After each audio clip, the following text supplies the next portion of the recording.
the end zone, and what a catch by the tight end, Jake Butt.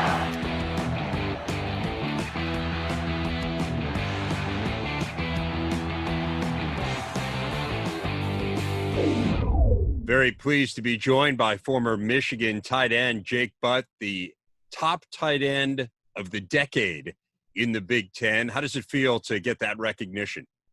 Man, it's a great honor. The Big Ten is obviously a prestigious conference, and for me, when I first got to Michigan, I was just trying to find a way to get on the field. I didn't, I just wanted to play. But over the course of 4 years, to gain the respect of my peers and the people in the media and the fans, the coaches, to be selected for this, it's humbling and it's a great honor. So you're a suburban Columbus kid. Mm-hmm. You end up at Michigan. What was the reaction to that decision locally? Man, so my mom's one of 16 and my dad's one of 8. So I have a massive family, and everybody was Buckeye fans growing up. A lot of my friends, being from Columbus, Buckeye fans growing up. But when I committed to Michigan, it just speaks on the love and the people that I'm surrounded with. I'd say about 98% of my family and friends converted to Michigan fans. So we couldn't quite get to 100, but I'll take 98. Everybody supported me. And I think, as we look back and revisit that decision, years later, it was the right decision for me. And I'm very happy I chose Michigan the way things worked out. Your career at Michigan really took off when Jim Harbaugh took over as the head coach. You were good those first couple of years, and there was promise. But that junior year was when you really exploded. What was it about his offense and his philosophy that was such a good fit for you? Man, I'll tell you, when Hoke and his staff left, I was really nervous. I didn't know what type of coach we were going to bring in. College football was trending a little bit more towards spread offenses. And I didn't really know what to expect. I knew Jim was on our radar, but I didn't know whether or not we were going to be able to pull that off. When he got hired, I was out to eat with my dad, and we both just smiled because we knew how he used his tight ends at Stanford. We knew how to use them with the 49ers, and that he's an offensive mastermind and a previous quarterback himself. So he understands the importance of tight ends in the offense. So for me, I didn't know how big things would go, but I knew there was going to be a lot of opportunity.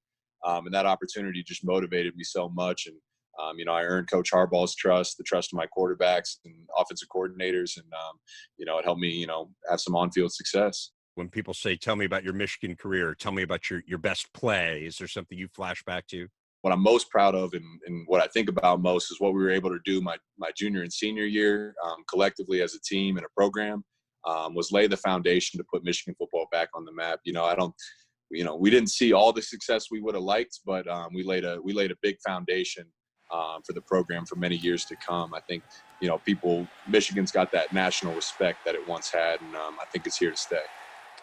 Injuries, unfortunately, have been a huge part of your story, Jake, starting in the Orange Bowl your senior year and continuing into your NFL career. How have you kind of put all of that into perspective? Man, I'll tell you, I don't know that I've put it into perspective, but the injuries have kind of given me a lot of perspective. I went, my whole life, I missed one game in my entire career, and that was, my sophomore year. A lot of people don't even know I tore my ACL because I played in a game 6 months after surgery. I've never been a guy that's been hurt, and it's, football kind of was my identity. This has kind of stripped that from me a little bit. I've kind of become, the injured guy. So it's kind of made me, reevaluate who I am as a person. I know life is going to present many more challenges outside of what I've been dealing with. So in a sense, I think it's been a blessing in disguise. The things I've learned through these injuries are going to carry me through my entire life. So I'm thankful for them in that sense. Well, best of luck, Jake. Congratulations again. This is a heck of an honor, and really appreciate you taking a few minutes out to talk to us. Appreciate it, Dave. Thanks. Thank you.